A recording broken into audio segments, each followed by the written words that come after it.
The sharp crack of the judge's gavel sliced through the tense air, but the murmurs in the courtroom refused to die down completely. Naomi Carter stood near the defense table, her posture straight, her hands pressed tightly together to keep from clenching them. She could feel the weight of the room pressing against her, the heat of dozens of judgmental eyes scanning her from head to toe, as if questioning why she was even here. From the prosecution's table, Laura Whitmore barely suppressed a smirk. The well-dressed prosecutor absent-mindedly twirled a silver pen between her fingers, her gaze locked onto Naomi, with an expression that hovered between amusement and condescension. "This isn't some community meeting," one of the officers stationed along the courtroom muttered, just loud enough for those nearby to hear. His voice carried that familiar dismissiveness Naomi had grown used to her entire life. Another officer beside him chuckled under his breath. She must have taken a wrong turn, thought she was here for a welfare hearing or something. Naomi's fingers curled tighter, her nails digging into her palms. It was nothing new, being made to feel like an outsider in spaces like this. But today she had no time to let their words sink in. The judge, an older man with a no-nonsense demeanor, sighed heavily, rubbing the bridge of his nose before speaking. "Miss Carter, I will not entertain speculation or personal grievances in this court. If you have valid evidence to present, do it now. Otherwise, I will be forced to disregard your statement." Whitmore leaned back slightly in her chair, the amusement in her eyes now tinged with expectation. She had already made her case. To her, this moment was merely a formality before the inevitable ruling. Naomi took a deep breath, forcing down the sting of anger that threatened to bubble to the surface. She had come prepared for this. The whispered remarks, the smirks, the quiet certainty in the room that she didn't belong here. None of it would matter once she did what she came to do. Reaching into her blazer pocket, she pulled out a small USB drive, holding it between her fingers for a second before stepping forward. "My name is Naomi Carter," she said, her voice steady and clear, despite the pulse hammering in her ears. "I am a federal investigator for the Civil Rights Commission, and I have evidence that this arrest was a deliberate manipulation of the legal system." For a brief moment, the entire room went silent. Even Whitmore's smirk flickered, just slightly. Then, like a switch being flipped, murmurs exploded throughout the courtroom. Naomi caught the way one of the uniformed officers stiffened near the back. His hand shot into his pocket, pulling out his phone as he swiftly exited through the side door. She had expected resistance. She had prepared for skepticism. But what she saw now, real, immediate concern flashing in their eyes, meant something else entirely. She had just stepped on a landmine. But before we dive in, let us know. What time are you listening to this, and where are you? Drop a comment below. We'd love to hear from you. 2 days earlier, Naomi had thought this was just another case, an unfortunate but common instance of a black man being caught in the crosshairs of a biased system. She hadn't anticipated that stepping into it would make her a target. The call had come late at night. Naomi had been at her desk in her Washington, D.C. apartment, reviewing reports on civil rights violations when her phone vibrated. Seeing her mother's name on the screen, she answered, expecting a brief chat about church or a reminder to call her aunt more often. But her mother's voice had been anything but casual. "Marcus got arrested, Naomi. They're saying he was trespassing." For a few seconds, Naomi couldn't speak. Marcus had never been the type to get into trouble. He worked long shifts in construction, took care of his younger siblings when their mother had to work double shifts, and stayed away from anything that might bring police attention. The idea that he'd been caught up in something like this made no sense. Her mother continued, voice tight with worry. "They said he was on private property, but baby, you know that's not true. He was walking home from work, same way he always does." That was all Naomi needed to hear.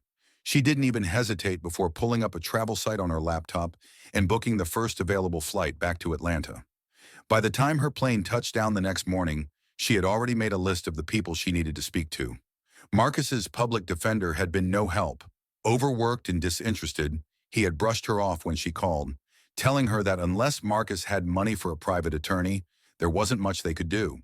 So Naomi found someone else. David Morales had once been a rising star in the prosecutor's office, but somewhere along the way, he had realized he was fighting for the wrong side. Now he worked as a defense attorney, taking on cases others wouldn't touch. His office was tucked into a modest building just outside of downtown, the kind of place that didn't bother with fancy plaques or marble floors.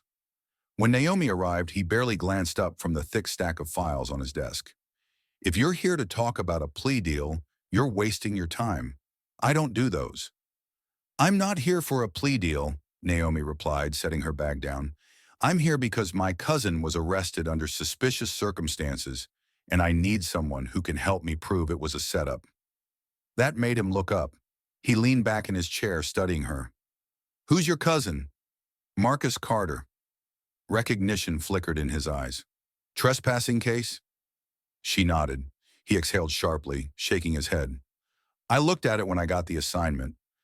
Something about it feels off. The report says Marcus was on restricted property, but there's no clear footage of him actually going inside. Just a cop's word and some grainy still images." Naomi frowned. "So you already had doubts?" David smirked. "I have doubts about almost everything the police put in front of me." He leaned forward. "Tell me what you know." Naomi told him everything she had gathered so far. The inconsistencies, the fact that Marcus had walked that same route for years without issue, and how the police's timeline didn't add up. When she finished, David rubbed his chin thoughtfully. "If we're going to fight this, we need more than a gut feeling. We need proof." She had already anticipated that. That's why, after leaving his office, she went straight to the neighborhood near where Marcus had been arrested. There was a small corner store a block away, the kind with old security cameras mounted on the outside walls. If Marcus had passed by there, maybe there was footage to back up his story.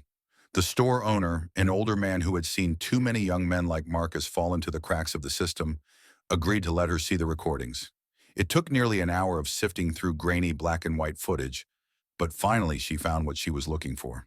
The timestamp placed Marcus on the sidewalk at the exact moment the police report claimed he had been inside the restricted area. He hadn't even stepped off the curb. This wasn't just a mistake. It was deliberate. She saved the clip onto a USB and stepped outside, the weight of what she had just uncovered pressing heavily on her. That was when she noticed the black and white patrol car parked across the street. At first, she thought it was a coincidence, but as she started walking toward her rental car, the engine of the police vehicle roared to life. They were following her. Keeping her expression neutral, she slid into the driver's seat, heart pounding as she pulled onto the road.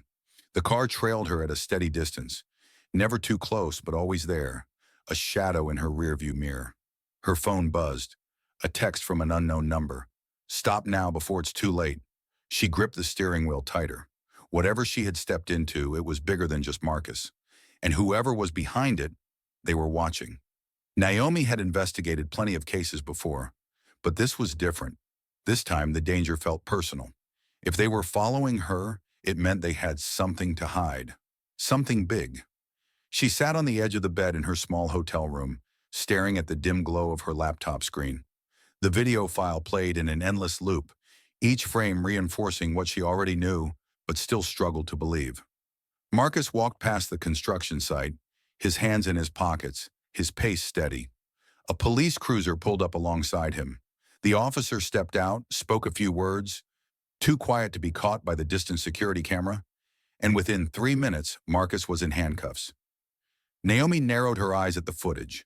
There was no hesitation, no warning. The officer hadn't even checked to see if Marcus had a reason to be there. It was too clean, too fast, almost like they had been waiting for him. She paused the video, rewinding back to the moment Marcus first came into view. He was on the sidewalk. He never stepped onto the property. Her jaw tightened. That officer had no reason to arrest him, no probable cause, no justification. She exhaled slowly, pushing her laptop aside. Her mind was racing, torn between two conflicting instincts. Was she overthinking this? Maybe Marcus had just been in the wrong place at the wrong time. Maybe this wasn't some calculated plan, but rather just another example of an overzealous cop exerting his power. But deep down, she knew better. She had seen this pattern before, had grown up watching people in her community be funneled through the system with little to no recourse. She thought of Mr. Hayes, the retired mechanic who lived next door to her when she was a child. He had been pulled over for a broken taillight. They found nothing illegal in his car, but when he protested being frisked, they arrested him for resisting arrest. He spent 3 nights in jail for nothing. She thought of her own father, a man who had done everything right, yet still found himself detained for hours when a cop decided his suit and nice car didn't match. This was a cycle, and Marcus was just the latest name in a long list of people caught in it. She wasn't imagining things, and she wasn't backing down. Determined, she reached for her phone and dialed the number David Morales had given her earlier. It rang twice before he picked up. "Morales," he answered, sounding groggy. "It's Naomi," she said. "I found something." There was a pause, followed by a rustling sound, probably him sitting up in bed. "What kind of something?" She hesitated before answering. Enough to prove that this wasn't an accident. She could hear him exhale. "Meet me at my office first thing in the morning. We'll go over everything." "I will," she said. "But first, I need to meet someone." She hung up before he could protest. The security guard from the construction site, the one who had called 911 the night Marcus was arrested, had agreed to meet her at a diner downtown. If anyone had seen what really happened, it would be him. She grabbed her coat, slipped her laptop into her bag, and headed for the door. But as soon as she stepped into the parking lot, she stopped short. Her rental car sat exactly where she had left it, but something was wrong. The back tire was nearly flat. The rubber split just enough to suggest that it hadn't gone out on its own. Her stomach twisted. This wasn't random. Glancing around, she saw nothing unusual. The street was quiet, the air thick with the humid weight of a city that never fully cooled down, even at night. She pulled out her phone and ordered a rideshare. Within minutes, a small sedan pulled up to the curb. The driver, a middle-aged woman with kind eyes, greeting her with a polite nod. Naomi slid into the back seat and gave her destination. As the car pulled away, she kept her gaze on the rearview mirror. No one seemed to be following her, but that didn't mean she wasn't being watched. The diner was nearly empty when she arrived. The smell of coffee and fried food lingered in the air, but the only occupied booths were near the front. She scanned the room, searching for the security guard. Nothing. Frowning, she walked up to the counter. "Hey, excuse me," she said to the server behind the register. "Did a man, mid-50s, short beard, wearing a brown jacket, come in here?" The woman's expression flickered with something like concern. "Yeah, he was here. Left about 10 minutes ago. Looked nervous." Naomi's pulse quickened. "Did he say anything?" The server shook her head. "Just paid for his coffee and walked out real quick. Kept looking at his phone." Something was wrong. She thanked the woman and stepped outside, scanning the street. But there was no sign of the man. Her phone buzzed. She pulled it out, expecting a message from Morales or maybe even her mother checking in. Instead, it was an email. No subject line. No sender name. She hesitated before opening it. Inside was a single attachment, a file named internal-report.pdf. Frowning, she clicked on it. Her breath caught in her throat. It was a document from the Atlanta Police Department, pages of records detailing multiple arrests made over the last 6 months. But what made her stomach drop was that every single name on the list was black. More than that, every single person had been arrested near construction zones in neighborhoods undergoing redevelopment. This wasn't just about Marcus. This was bigger than she had thought. Someone inside the system had sent this to her. Someone who wanted her to know. But if they were willing to leak this, that meant one thing. They were in danger too. And now so was she. Naomi knew she had uncovered something far bigger than just Marcus's wrongful arrest. The moment she received that report, she understood one thing. When you touch the system pushes back. The next morning, the weight of her discovery still pressed heavy on her as she made her way to a small cafe near the courthouse. The place was modest, tucked between an old bookstore and a law office. The kind of spot that mostly catered to local attorneys grabbing coffee before hearings. The air smelled of fresh espresso and toasted bagels, but Naomi barely noticed. Her focus was on David Morales, who sat in a corner booth, already flipping through the printed pages she had brought with her. His brow furrowed as he scanned the document. After a long silence, he finally looked up. "Naomi," he said, voice low but firm, "do you have any idea who you're going up against?" She crossed her arms, leaning forward. I know enough to understand this isn't just about Marcus. Someone inside the system sent this to me. They wanted me to see it. David exhaled, tapping his fingers against the paper. This isn't just corruption. This is a structured operation. Look at the pattern. These arrests aren't random. They're all happening in neighborhoods marked for redevelopment. Naomi's stomach twisted. She had been so focused on Marcus, on proving his innocence, that she hadn't fully stepped back to see the bigger picture. They're pushing people out, she murmured. David nodded. Gentrification under the guise of law enforcement. Make enough arrests, get enough people tangled up in the system, and suddenly they can't afford to fight back when the city reclaims the land. It's an old trick, but it's still working. Naomi clenched her jaw. Marcus isn't just collateral damage. He's a tool. They needed someone to justify patrolling that area more aggressively. David sat back, rubbing his temples. This goes beyond just the local cops. If someone inside APD leaked this to you, it means even people within the system are scared. And if they're scared, he trailed off, his gaze meeting hers with something close to warning. Naomi knew what he wasn't saying. If people inside were afraid, then she should be too. Before she could respond, David's phone buzzed. He glanced at the screen, then slid it back into his pocket. We should head out. Court starts soon. Naomi nodded, folding up the papers and stuffing them back into her bag. As they stepped out onto the sidewalk, the morning sun casting long shadows on the pavement, she still felt the weight of what they had just discussed. Then she heard it. The sudden roar of an engine. A black SUV, sleek and tinted, came tearing down the street at a reckless speed, swerving slightly as it accelerated straight toward them. Move! David shouted, yanking Naomi's arm. They barely had time to react. Naomi stumbled back against the brick wall of the cafe as the SUV shot past, missing them by inches. She caught a glimpse of the driver, just a dark silhouette behind the wheel, before the vehicle sped through the intersection and disappeared. Naomi's heart pounded against her ribs. That wasn't random, she breathed. David shook his head, his face tight with anger. That was a warning. They stood there for a moment, the city around them oblivious to what had just happened. People passed by on the sidewalk. Cars idled at stoplights, life carried on as if nothing had just nearly run them off the pavement. But Naomi knew better. Taking a deep breath, she steadied herself. She had expected resistance. She had even expected intimidation.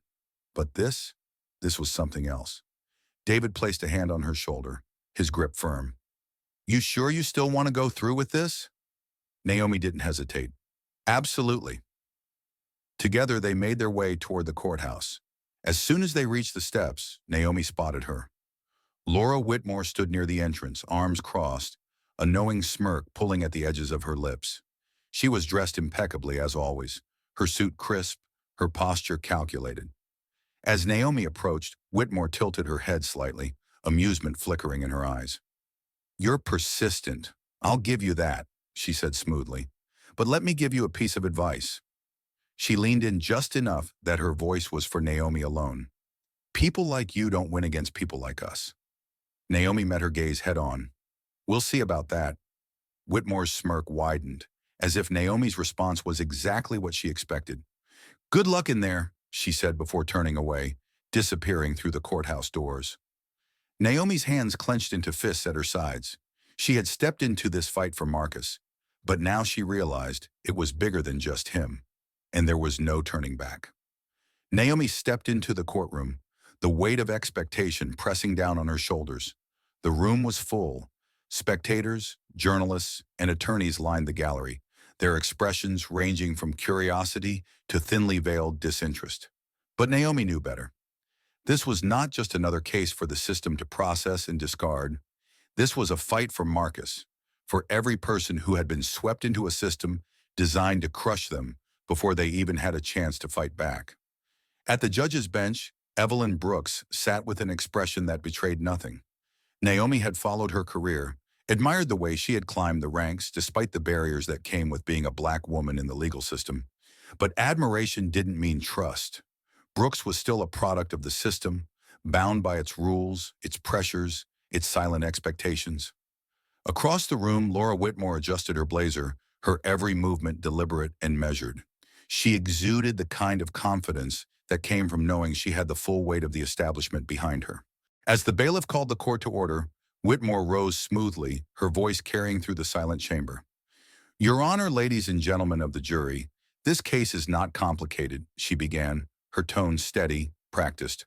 What we have is an individual who deliberately trespassed onto private property, ignored clear signage, and resisted lawful detention. Naomi's fingers curled around the edge of the defense table. There it was.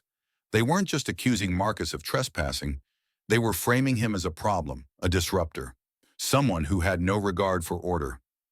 Whitmore turned toward the jury, pausing for effect. Marcus Carter is not a victim. He is not an unfortunate casualty of circumstance. He is a man who made a choice. A murmur passed through the spectators, subtle but intentional. That was the game. Control the story. Make Marcus the villain. Naomi glanced at David Morales, who was already standing. He buttoned his suit jacket, adjusting his stance before addressing the room. The prosecution would have you believe this is simple, he said, his voice even, almost casual. That Marcus Carter deliberately broke the law, resisted lawful orders, and now sits before you because of his own choices. David pressed a button on his laptop. The monitor behind him flickered to life, showing the grainy security footage Naomi had obtained. Here's Marcus, he continued, gesturing toward the screen. Walking home from work, not trespassing, not cutting through restricted property, just walking. The video played forward. The police cruiser pulled up. An officer stepped out, spoke briefly, and then, without hesitation, grabbed Marcus and forced him against the hood of the car. David turned back to the jury. Does that look like a dangerous man to you? His voice was sharp, cutting through the carefully crafted illusion Whitmore had built. A shift in the room. Jurors glanced at each other. A few spectators leaned forward. Naomi could feel the momentum turning, but Whitmore wasn't fazed. She stood, smoothing the front of her blazer. That's one angle, she said. Let's take a look at another. She pressed a key on her laptop. A second video appeared on the screen, this time body cam footage from one of the officers. The perspective was different. The movements, the angles. It was subtle, but effective. Marcus appeared more aggressive, his stance defensive. In this version, it looked like he was resisting. Naomi's stomach tightened. Here, Whitmore continued, gesturing to the video. We see Mr. Carter refusing to comply, resisting arrest. She let the words linger. This is what the officers were dealing with. David was already shaking his head. Your Honor, we request the original, unedited footage from the Atlanta Police Department servers. Whitmore let out a soft laugh, feigning patience. Defense counsel is welcome to review the footage that has been authenticated. Naomi stood, her pulse steady despite the anger simmering beneath her skin. If the prosecution is confident that this footage is accurate, she said, her voice clear and unwavering, then providing the original shouldn't be an issue, right? A pause. The courtroom was silent. Whitmore's polished exterior didn't falter, but Naomi caught the flicker of something behind her eyes. Judge Brooks leaned forward, her gaze sharp. I'll review the request and make a determination. For now, let's proceed. Naomi sat down, her pulse still steady but her mind racing. She had expected manipulation, expected them to twist the facts. But now she saw it. Whitmore was rattled. She wasn't expecting to be challenged like this. And that meant Naomi was getting close. The trial pressed on, but Naomi could sense a shift in the air. She had exposed a crack in their carefully constructed case, and she knew that if she kept pushing, it would splinter wide open. The problem was, they knew it too. Outside the courthouse, reporters were beginning to take interest. At first, they had treated Marcus's case like just another minor legal proceeding, one of many that barely made the evening news. But after the courtroom clash over the altered footage, whispers had begun to spread. Naomi saw a few familiar faces from investigative outlets lingering near the steps, talking in hushed voices, making calls. She knew this was good.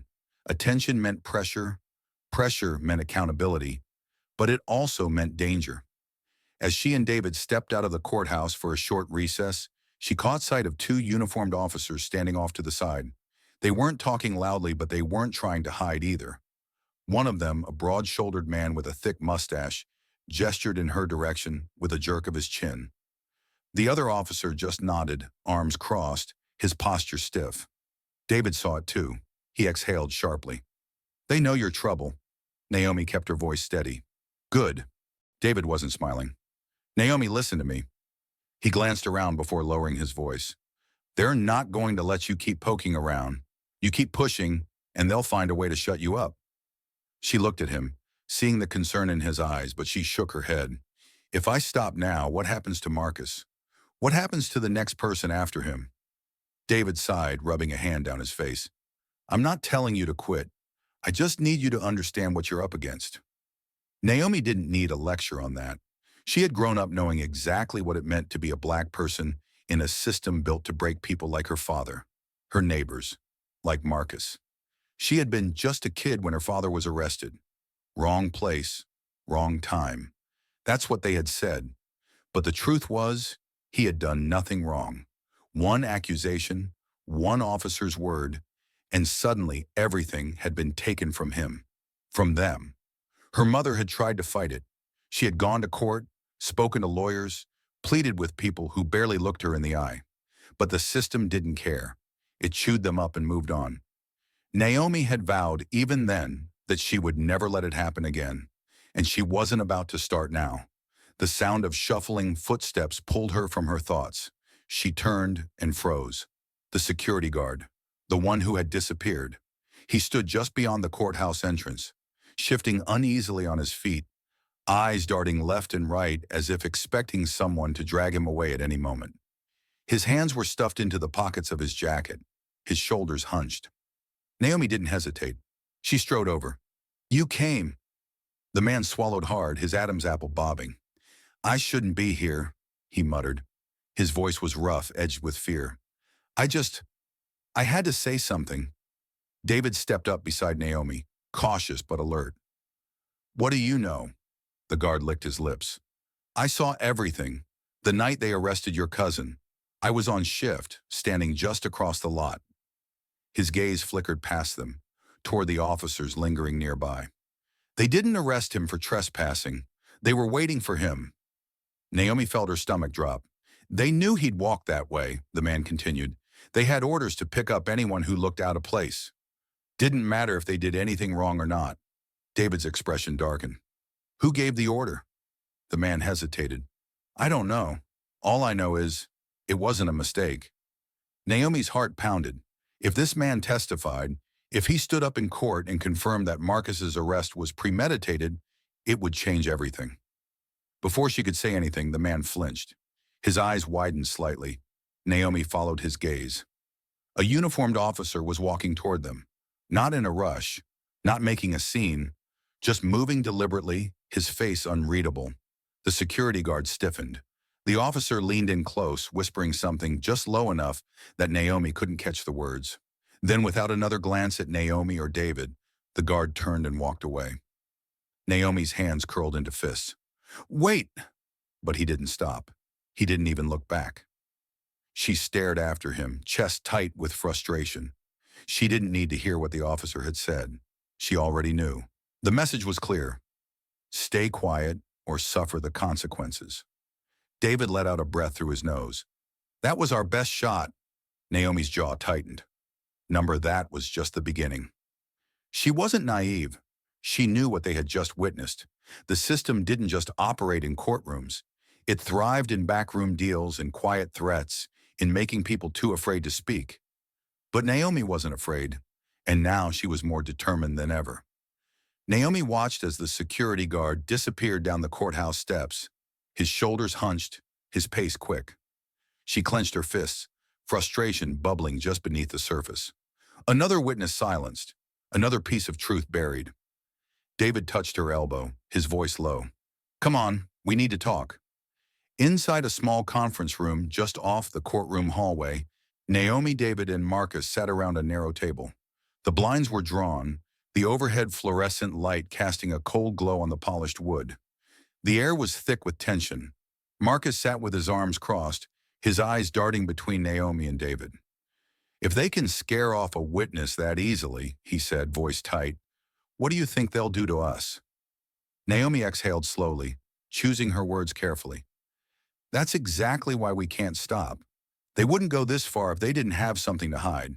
Marcus shook his head, jaw clenched. That doesn't exactly make me feel better. David leaned forward, his fingers steepled together. He's not wrong to be worried, Naomi. These people don't play fair. If you push too hard, they'll push back harder. She met his gaze, unwavering. Then we make it so they can't push back in the dark anymore. David sighed, rubbing his temples. What are you thinking? Naomi hesitated for a moment before saying it out loud. We take this public. Marcus frowned. Public? She nodded. If the system is designed to protect itself, we bring in something it can't control. Public pressure. If we expose what's happening, if enough people are watching, they won't be able to make this disappear. David leaned back in his chair, arms crossed. And how do you propose we do that? It's not like the local news is going to pick up a story about a single arrest. Naomi reached into her bag and pulled out her phone. They won't, but someone else might. She scrolled through her contacts until she found the name she was looking for. Lisa Harper. Lisa had spent the last decade uncovering corruption in law enforcement, writing exposés that had led to internal investigations, resignations, and in some cases, federal charges. She wasn't the type to shy away from a fight, especially if she smelled a cover-up. David saw the name on the screen and let out a low whistle. Harper? You think she'll bite? If she sees what we have, she'll run with it, Naomi said firmly. Marcus looked skeptical. And what happens when they come after you? Naomi met his eyes. That's how we'll know it's working. David sighed, shaking his head. This is a dangerous game. Naomi's grip on her phone tightened. So is staying quiet. She hit call. The line rang twice before Lisa picked up. Carter, her voice came through sharp and alert. What's going on? Naomi took a breath. I have a story for you. There was a pause. Then Lisa said, I'm listening. The morning air felt heavier than usual as Naomi stepped into the small coffee shop near her hotel. The place was half empty, the usual early rush already gone, leaving behind only a few customers scrolling through their phones or quietly sipping their drinks. She ordered a black coffee and took a seat near the window, phone in hand, refreshing the news page for what felt like the 100th time. And there it was. Local reporter exposes potential misconduct in police arrest. Lisa Harper's article had landed on the front page of the Atlanta Gazette, and it was already making waves. The story laid out the inconsistencies in Marcus's arrest, highlighting the evidence Naomi and David had gathered. It questioned why the Atlanta Police Department had failed to release the original body cam footage, why key witnesses were disappearing, and most importantly, why cases like Marcus's seemed to keep happening in neighborhoods marked for redevelopment. Naomi's pulse quickened as she scrolled through the reader comments. Some people were outraged, demanding an independent investigation. Others, predictably, dismissed it as another anti-police smear campaign. The divide was clear, but one thing was certain. The story wasn't going unnoticed. She glanced up as David slid into the seat across from her, his expression a mixture of satisfaction and concern. He set his phone down on the table, screen still lit with the same article. Well, he said, stirring his coffee, you wanted attention. You got it. Naomi took a sip from her cup, the bitterness grounding her.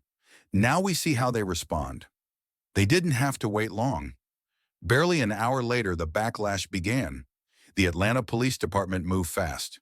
A department spokesperson appeared on the local morning news, standing stiffly behind a podium, reciting a carefully worded statement. This is nothing more than an attempt to manipulate the system, he said, his tone flat but firm. Miss Carter is not a lawyer. She has no official standing in this case. The idea that our officers acted improperly is completely unfounded, and we will not allow misinformation to influence legal proceedings. Naomi clenched her jaw as she watched from her laptop. David sighed, rubbing his temple. They're trying to discredit you, make you look like an outsider stirring up trouble. She didn't respond, but she didn't have to. That was exactly what they were doing, and they weren't the only ones. Before noon, Whitmore made her move. A legal motion landed on Judge Brooks's desk, filed by the prosecution, challenging Naomi's involvement in the case. David read the document aloud in their meeting room, his voice laced with frustration. They're arguing that since you're not an attorney, you shouldn't have any role in this trial, that your involvement is disrupting judicial proceedings. He tossed the papers onto the table. In other words, they're trying to cut you out completely. Marcus, sitting across from them, looked worried. And if the judge agrees, David exhaled, then Naomi can't submit evidence, can't challenge anything in court. She'd be just another spectator. Naomi leaned back in her chair, tapping her fingers against the armrest. She should have seen this coming. They were boxing her out, making sure she had no power inside the courtroom. Marcus ran a hand over his face. Maybe, he hesitated, maybe you should step back. I don't want you getting caught up in this any more than you already are. Naomi shot him a sharp look. That's exactly what they want me to do. David studied her carefully. If the judge rules in their favor, it'll be a hell of a lot harder to fight this case. Naomi's mind was already working through alternatives. Then we make sure it doesn't come to that. David raised an eyebrow. And how do you plan on doing that? She didn't have an answer. Not yet. Her phone buzzed. An email. There was no subject line, no sender name, just a single attachment. She hesitated for half a second before clicking on it. A muffled recording played through the tiny speaker. Two voices, male, low, deliberate. We hold him until the trial wraps up. Keep the paperwork buried. By the time anyone looks, it'll be too late. A brief pause, then another voice. And Carter? A scoff. She'll get the message. One way or another. Naomi's blood ran cold. Someone inside the system had sent her this. Someone who knew exactly what was happening. And someone who, for whatever reason, wanted her to know. She looked up at David, her voice steady but firm. They want to shut me out of the trial? She turned the phone screen toward him. Then we take this to the judge before they can shut me out of anything. Naomi sat across from David in a quiet corner of a cafe, the scent of roasted coffee beans hanging in the air. The laptop between them played the recording again, the muffled voices of two officers weaving a web of corruption in the most casual, detached way. Hold him until the trial wraps up. Keep the paperwork buried. By the time anyone looks, it'll be too late. A brief pause. And Carter? A scoff. She'll get the message, one way or another. Naomi pressed pause, her fingers tightening into a fist. The cold way they spoke about Marcus, about her, as if they weren't people, just obstacles, made her blood boil. David exhaled sharply, rubbing his temples. This isn't just bad. This is nuclear. She nodded. They mentioned a name. Richard Doyle. David leaned back, arms crossed. I've heard of him. Lieutenant in APD. Runs special task forces. Rumors say he's been overseeing arrests in these redevelopment zones. Naomi's stomach turned. So he's not just following orders. He's orchestrating this. David nodded grimly. And if we go public with this recording, he'll throw everything he has at discrediting us. Naomi straightened. That's exactly why we have to do it. David hesitated. If we drop this now, they'll have time to manipulate the narrative. She shook her head. If we don't, they'll keep controlling the story. They already tried to erase Marcus. We can't let them do it to this. For a long moment, neither of them spoke. The weight of what they were about to do hung between them, thick and heavy. Finally, David sighed, nodding. Lisa Harper? Naomi reached for her phone. Lisa Harper. Lisa picked up on the second ring. Tell me you've got something good. Naomi didn't waste time. I'm sending you a recording. 2 APD officers, caught discussing how to bury Marcus's case and how to handle me. A pause. Then Lisa's voice, sharper now. You sure it's real? As real as it gets. Lisa didn't hesitate. Send it over. I'll have it analyzed, verified, and... No, Naomi cut in. We don't have time to wait. The moment you verify it, we need it out. No warning. Lisa was silent for a beat. That means you're going to piss off some very powerful people. Naomi's voice didn't waver. Then we're doing it right. It took less than 24 hours for the storm to hit. Lisa's investigative piece went live that evening, complete with the full transcript of the recording. The headline was clear and direct. Leaked audio implicates Atlanta police in coordinated wrongful arrests. The reaction was immediate. Social media exploded. Activist groups started circulating the article, demanding an independent review. Community leaders called for an investigation. The mayor's office released a lukewarm statement about reviewing policies, but the real damage had already been done. And then the system struck back. The next morning, Naomi turned on the news to find a live press conference. A polished police spokesperson stood behind a podium, flanked by uniformed officers. The statement was precise, calculated. "These allegations are reckless and inflammatory," he said. "There is no truth to the idea that our officers engaged in any misconduct. Ms. Carter has no legal authority in this matter and is attempting to mislead the public for her own personal agenda." David groaned, tossing a balled-up napkin at the TV. "They're trying to make you the story instead of the corruption." Naomi wasn't surprised. That was the playbook. When the truth threatened them, they didn't fight the facts.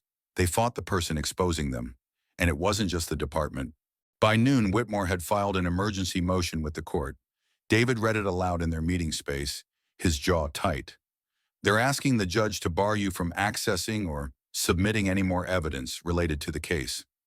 Marcus stiffened. "They can do that?" David tossed the document on the table. "They're sure as hell going to try." Naomi stared at the papers. "They're afraid." David gave her a look. "Naomi, they're trying to wipe you off the board." She didn't deny it, but she also knew something else. Before she could respond, her phone rang. Unknown number. She hesitated, then answered. "Who is this?" A male voice, low and deliberate. "You think you can take down an entire system?" A dry chuckle. "You have no idea what you're up against." A chill ran down Naomi's spine, but she forced her voice to stay calm. "If you're so confident, why are you calling me?" Silence. Then the line went dead. She set her phone down, exhaling slowly. Marcus frowned. "Who was that?" Naomi looked up, her eyes steady. "Someone who thinks they can scare me." David met her gaze. "Are they right?" Naomi's lips pressed into a thin line. "No." If they were calling her, it meant they were desperate. It meant they were losing control. And once the truth was out, no one, not the police, not Whitmore, not even Richard Doyle, would be able to bury it again.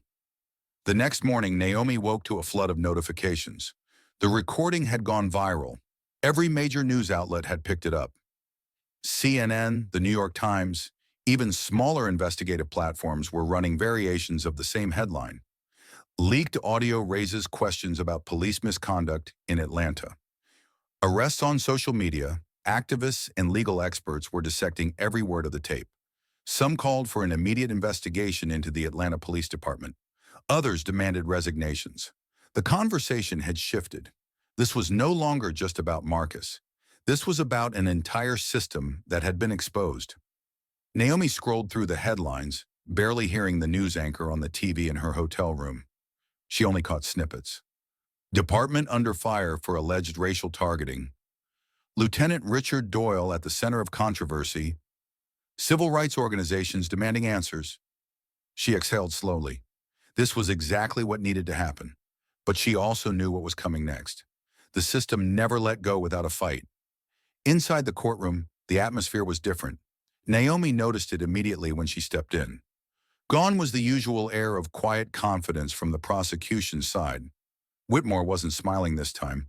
Her posture was stiff, her fingers tapping anxiously against the legal pad in front of her. They were rattled.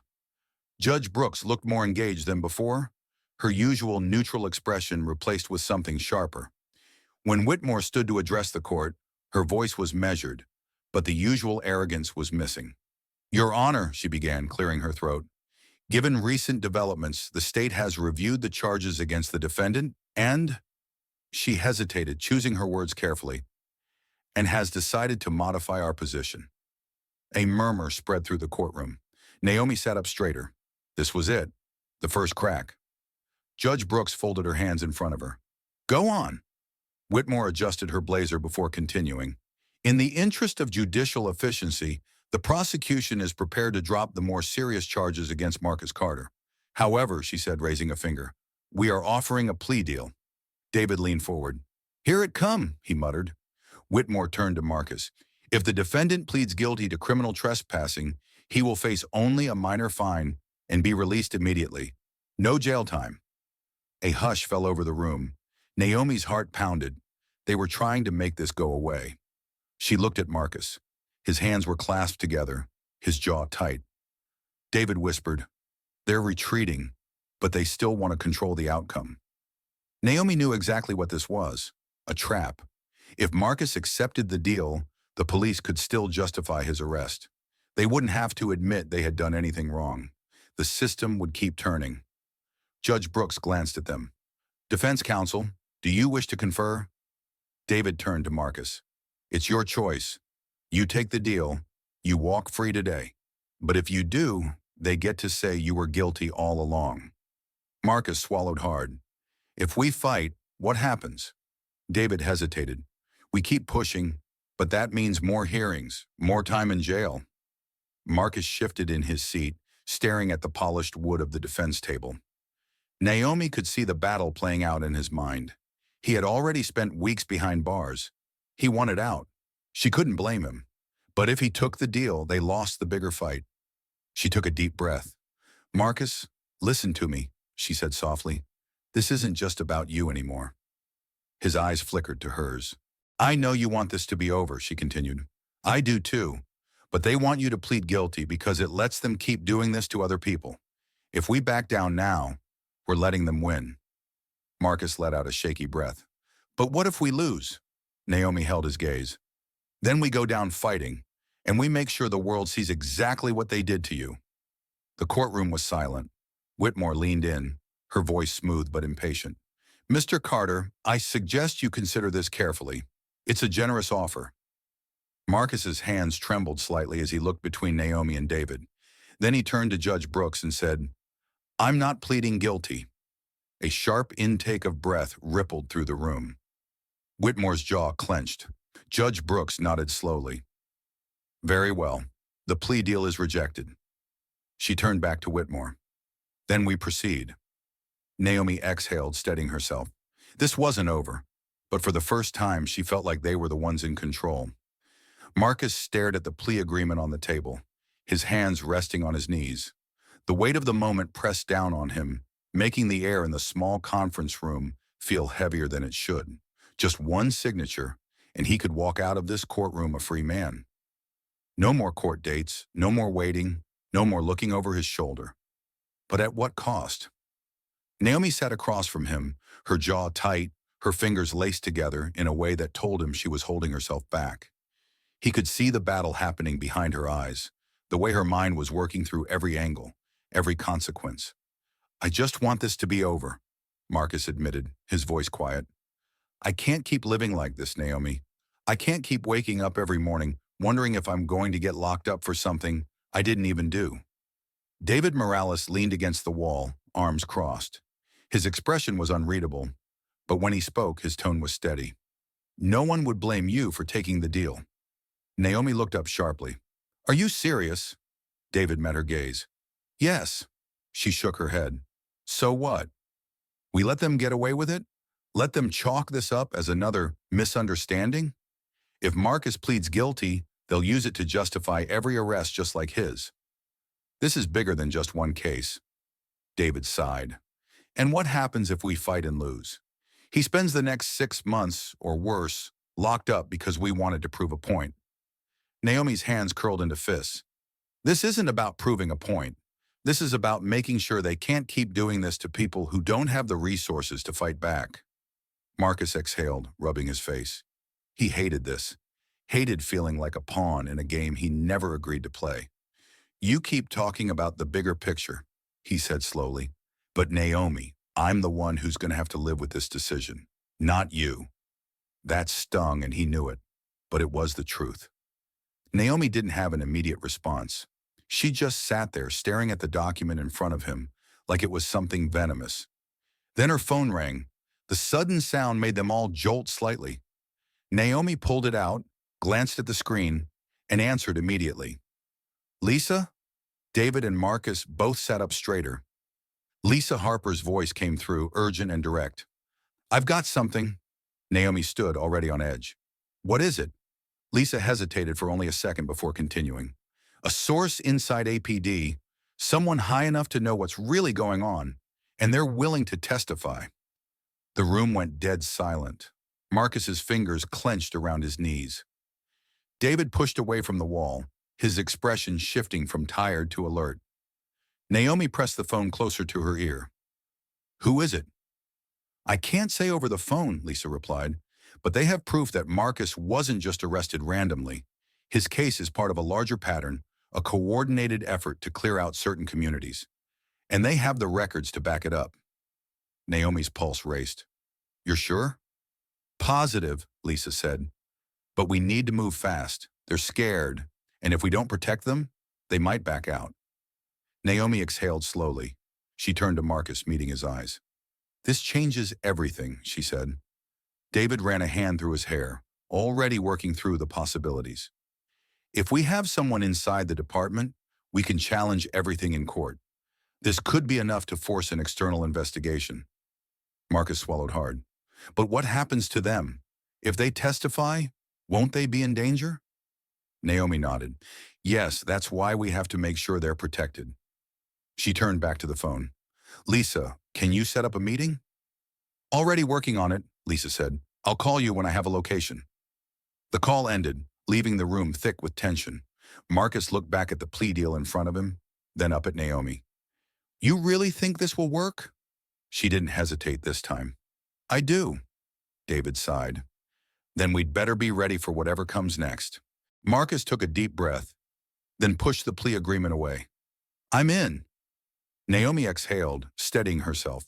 This fight wasn't over, but now they had a real shot. Naomi walked into the courtroom the next morning, her steps steady, her heart pounding. The tension in the air was palpable. The gallery was packed, reporters with their notebooks ready, activists whispering to one another, spectators waiting to see if justice would finally be served. This was it, the day everything could change. At the judge's bench, Evelyn Brooks sat with an unreadable expression, her fingers laced together. Naomi had spent enough time watching her to know that she had already been briefed on what was about to happen. The question was whether she would allow it. Across the room, Laura Whitmore looked composed, but Naomi could see the subtle tells. Her jaw slightly tighter, her shoulders just a fraction stiffer than usual. She knew what was coming, too. David leaned over and whispered, "They're going to fight this with everything they have." Naomi didn't doubt it. Judge Brooks glanced at both sides before addressing the courtroom. "We are here today to continue the case of the state versus Marcus Carter." She looked toward Whitmore. "Prosecution, I understand you have a motion on the table." Whitmore stood, smoothing her blazer. "Yes, Your Honor. Given the recent developments, we request that any new witness testimony be deemed inadmissible due to its untimely submission and lack of proper vetting." Naomi felt her anger rise, but she kept her face neutral. They were trying to block the witness before they even had a chance to speak. David stood, his tone measured but firm. "Your Honor, the prosecution's argument is unfounded. The witness has information directly relevant to this case, and their testimony could prove critical to the pursuit of justice." Judge Brooks considered this for a moment, then turned to Whitmore. "Prosecution, on what grounds do you believe this testimony should be dismissed?"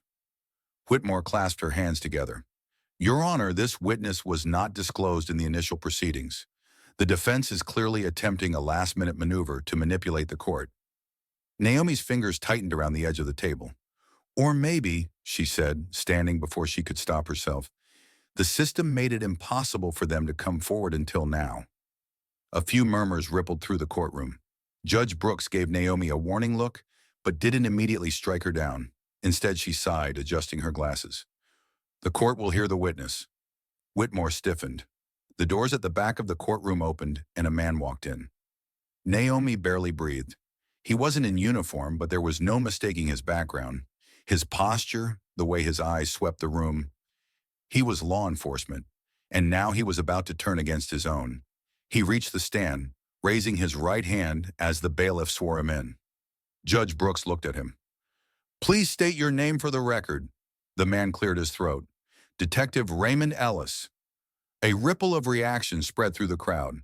Naomi heard someone whisper, "He's still on the force." David exchanged a glance with Naomi. If this man was still active in APD, what he was about to say would carry even more weight.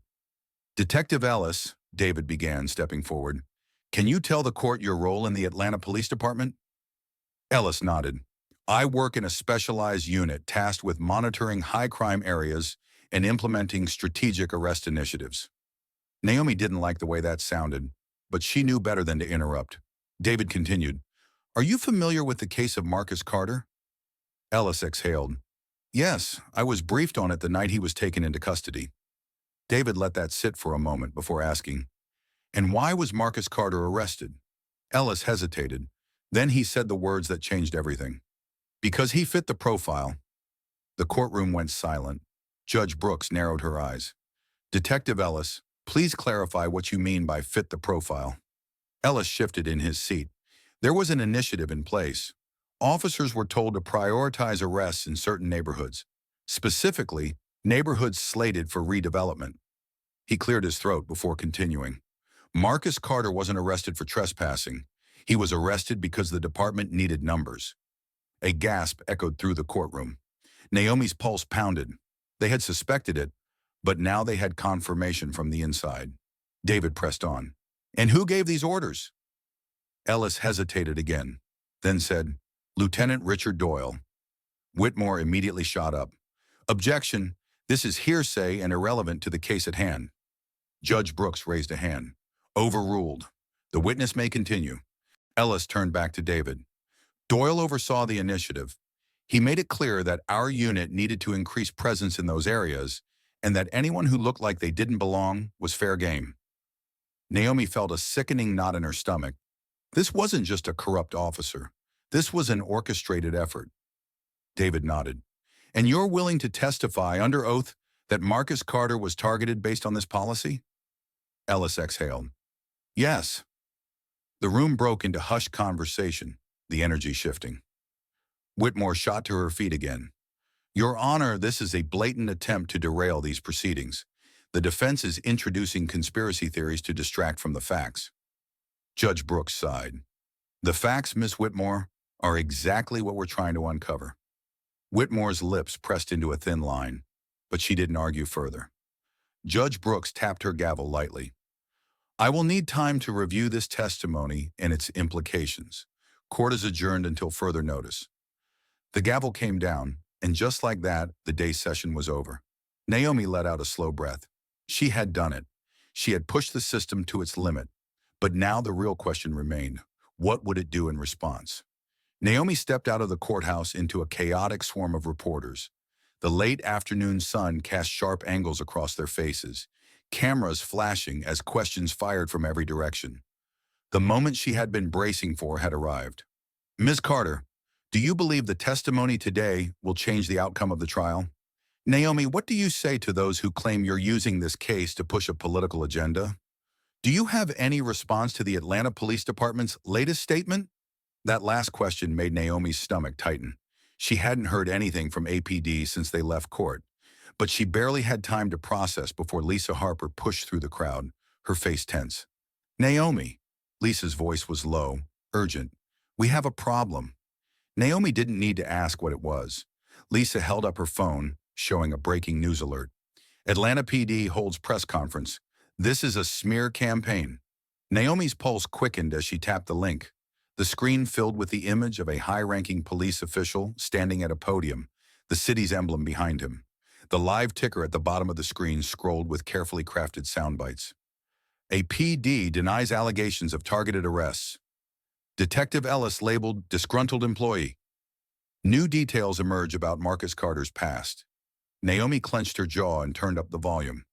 We cannot allow baseless accusations to undermine the hardworking officers who put their lives on the line every day, the police spokesperson said smoothly. Detective Ellis has a history of disciplinary actions within the department, and his testimony should not be taken at face value. Naomi exhaled sharply. Of course, they couldn't argue with the facts, so they were attacking the source. But the next statement made her stomach drop. The camera cut to another speaker, this time a city official. Naomi recognized him immediately, Deputy Mayor Charles Alden. The public deserves transparency, Alden said, adjusting his tie. But what we are witnessing is an attempt to turn a routine law enforcement matter into a political circus. This case is no longer about justice. It is about an agenda. Then came the final blow. Cameras flashed as Whitmore took the podium. "The defense is grasping at straws," she said, her voice composed, measured. "This case is about a single individual, Marcus Carter, who was lawfully detained. Yet the defense continues to drag institutions and individuals into the spotlight for their own benefit." Then, as if reading directly from a prepared script, she added, "And let's not forget, Mr. Carter is not the innocent figure he has been made out to be." Naomi's breath caught. The screen switched to a grainy mugshot. "Marcus," Lisa cursed under her breath. "They just went nuclear." A news anchor's voice cut in. "Sources have obtained records showing that Marcus Carter had previous encounters with law enforcement, including a misdemeanor charge from 6 years ago. While the charge was later dropped, prosecutors argue that—" Naomi slammed the phone screen off. She turned to Lisa, her mind racing. "This is exactly what I was afraid of." Lisa nodded grimly. "They know they can't erase the truth, so they're trying to discredit you, Ellis, and Marcus all at once." Naomi looked over at Marcus, who had been listening in silence. His face was unreadable, but she could see the tension in his shoulders. "They're making me the villain," he muttered. "I knew they'd do it." Naomi felt a pang of guilt. He had never wanted to be a symbol. He had just wanted to live his life. "We can fight this," she said. "We knew they'd push back, and we're ready." Marcus shook his head. "Are we? Because right now all I see is them dragging my name through the dirt." He gestured toward the reporters. What happens if they don't stop? If this gets worse?" Naomi swallowed hard. She had no easy answer. But before she could say anything, her phone buzzed. She almost ignored it. But then she saw the number. Unknown. She hesitated, then answered. A smooth, controlled voice came through. "Ms. Carter." She frowned. "Who is this?" A pause, then, "Someone who can help." She exchanged a wary glance with Lisa. "Help with what?" "I think you already know." The voice was calm, deliberate. "You've stirred up quite the storm. The city is watching, and not everyone is pleased." Naomi felt a chill. "And you?" "I'm calling because I have information," the voice continued. "There are people inside the administration who don't want this to blow up any further. But if you play your cards right, you might be able to make them see reason." She narrowed her eyes. "And what do you want?" A low chuckle. "To talk. Somewhere private." Naomi hesitated. This could be a trap, or it could be exactly what she needed. She exhaled slowly. "Where?" "I'll text you the details." The call ended. Lisa raised an eyebrow. "So, friend or foe?" Naomi stared at the blank screen, her mind spinning. "I guess we're about to find out." Naomi sat across from Thomas Reed in a sleek, minimalist office on the top floor of Atlanta's City Hall. The space was intentionally sterile. No family pictures, no clutter, just polished wood and soft, ambient lighting that screamed power. She didn't trust him, but she also knew that change never came from the outside alone. Sometimes it had to be forced from within. Reed leaned back in his chair, assessing her with the kind of calculated patience that only came from years of navigating politics. His tailored suit, his neatly combed silver hair, everything about him exuded control. "You've made quite the mess, Ms. Carter," he finally said, steepling his fingers. "But I'll admit, you're not entirely wrong. Atlanta PD has a problem." Naomi didn't react. She wasn't here for his validation. Reed continued, "I can't uproot the entire department overnight, and neither can you. But I can offer you a solution." She remained silent, waiting. He leaned forward. "The charges against Marcus will be dropped." Naomi's stomach clenched. She had spent weeks fighting for those words, but she knew there was a catch. Reed studied her reaction, then added, "Additionally, there will be an internal review. Some officers, Doyle, perhaps others, will face disciplinary action, maybe even termination." David, sitting beside her, scoffed under his breath. "Maybe." Reed ignored him. "You wanted accountability. This is accountability." Naomi's voice was steady. "And what do you want in return?" Reed's lips curled into something that wasn't quite a smile. "You stop." David stiffened beside her. "You drop this crusade after the trial," Reed continued. "No more digging into police records, No more accusations against city officials. You take the win and walk away. Naomi exhaled slowly. There it was, the offer that would let them claim a minor victory while keeping the system intact. David shook his head. This is exactly what they do. They throw you a bone so you think you've won, but nothing actually changes. Reed turned to him, his voice measured. You want to go after the entire structure? Good luck. The system doesn't break because one activist gets loud. It breaks when the right people inside decide to change it.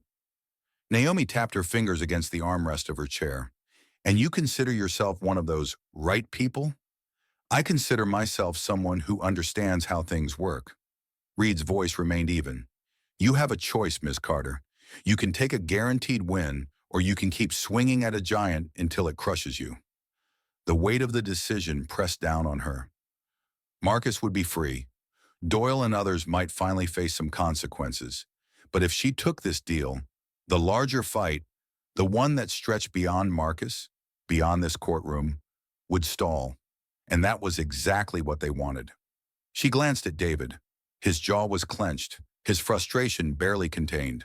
But she knew him well enough to see the quiet plea in his expression. He wanted her to turn this down. Then she thought of Marcus, the way he had looked at her outside the courthouse, exhaustion in his eyes. He had never asked to be a symbol. He just wanted his life back. Reed took her silence as contemplation. Take the deal. Ms. Carter. Naomi met his gaze and she smiled. Okay, she said. David turned to her in shock. Naomi, but she squeezed his arm, a silent message to trust her. Reed exhaled, satisfied. Good. I'll make the necessary calls. Naomi rose from her chair. I'll be expecting an official statement before the next hearing. Reed nodded. Consider it done. She and David left the office, the heavy doors shutting behind them. As soon as they were alone in the hallway, David hissed. Tell me you're not serious. Naomi pulled out her phone. Of course I'm not. She dialed Lisa Harper. The reporter picked up on the first ring. Lisa, Naomi said, her voice steady. I have something for you. She walked toward the exit, her pace deliberate. If they thought she was backing down, they had no idea what was coming next. Naomi stepped into the courtroom, the weight of the moment pressing against her chest. The air buzzed with anticipation. This was no longer just a legal proceeding. It was a spectacle, a reckoning. The gallery was packed beyond capacity.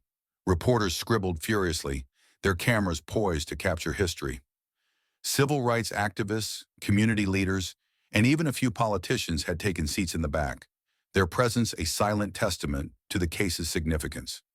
Lisa Harper had done her job.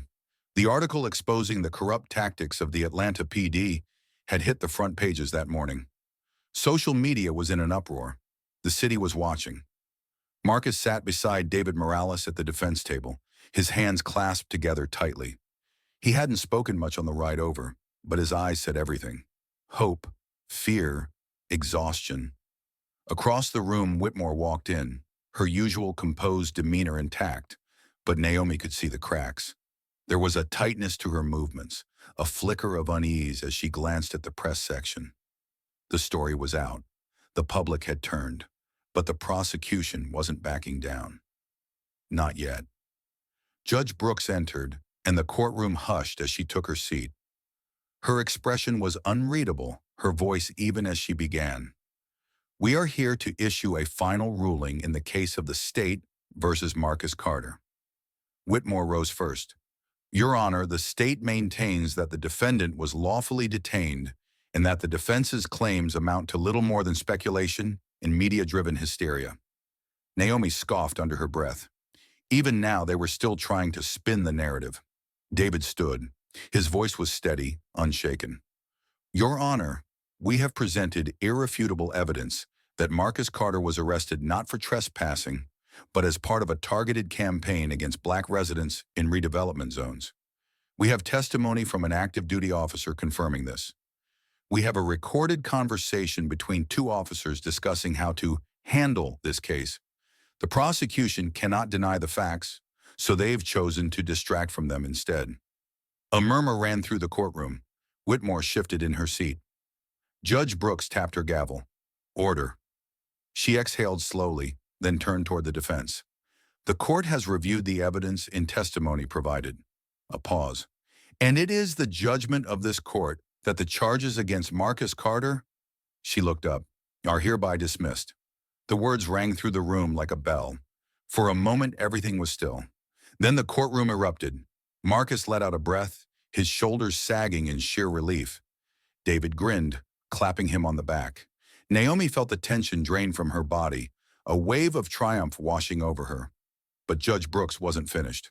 She raised her gavel again, and the room quieted. This court also finds that the evidence presented raises significant concerns regarding law enforcement practices in this city. She turned to Whitmore.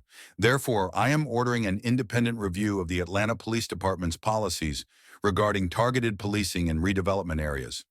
Whitmore paled. The reporters immediately scribbled notes, some whispering into their microphones. The shift was happening. Naomi watched Whitmore carefully. She wasn't just losing a case. She was losing control. Judge Brooks continued, this court is not in the business of making political statements, but it is in the business of upholding justice, and justice demands accountability. Naomi had to steady herself. This was more than they had hoped for. The gavel came down. Court is adjourned. Marcus turned to Naomi, disbelief in his eyes. It's over? She smiled. For you? Yes. But deep down, she knew the real battle had only just begun. The afternoon sun bathed the courthouse steps in a golden glow as Naomi stepped outside, the warm breeze brushing against her skin. The air felt different, lighter, as if the city itself had exhaled after weeks of tension. Behind her, the door swung open, and Marcus emerged. He paused for a moment, scanning the world he had nearly lost, before turning to her. Without a word, he pulled her into a tight embrace. She could feel the weight lifting from his shoulders, the silent gratitude in his touch. David Morales stood nearby, watching the scene unfold with a mixture of relief and admiration. You did something incredible, Naomi, he said. You took on the system, and you won. Naomi let out a breath, but she knew the battle wasn't just about one case. Reporters swarmed forward, microphones extended, voices overlapping. Naomi, what's next for you? Do you think this ruling will lead to real change? She met their gazes, but before she could respond, Marcus spoke. I just want to live my life. His voice was steady. I never asked to be a symbol. I never wanted to be at the center of this fight. But I do know one thing. If Naomi hadn't fought for me, I wouldn't be standing here today. And there are too many people who don't have a Naomi Carter in their corner. A hush fell over the crowd. Naomi squeezed his hand, then turned back to the cameras. This was never just about Marcus, she said. This was about a system that has failed too many for too long, and it won't stop unless we refuse to let it. A few journalists nodded, scribbling furiously in their notepads. David stepped forward. No further comments, he said firmly, steering Naomi and Marcus away from the press. As they walked toward the street, Marcus exhaled, looking toward the skyline. I think I need a fresh start, he admitted. Somewhere far from here. Naomi nodded. You deserve that. David gave her a knowing look. And what about you? She hesitated for only a second. I can't stop now. David smirked. Didn't think so. That evening, Naomi sat in her apartment, the city lights flickering through her window. She wasn't combing through case files or prepping for a fight. Her phone buzzed. An unknown number. She hesitated, then answered. Ms. Carter, a woman's voice said, my name is Eleanor James. I work with the Civil Rights Justice Project. We've been following your case. We think you'd be a valuable asset to our next investigation. Naomi's heartbeat quickened. What kind of investigation? A series of suspicious arrests in New Orleans, Eleanor said. We believe it's part of a larger pattern. We could use someone with your determination. Naomi's gaze drifted to her desk. A new case file sat there, just delivered that morning. She hadn't even opened it yet. Slowly, she reached for it, flipping the cover. Her eyes landed on the first page, scanning the names. Then she froze. One name stood out, a name she recognized. Her grip on the file tightened. I'm listening, she said. Justice is rarely won in a single battle.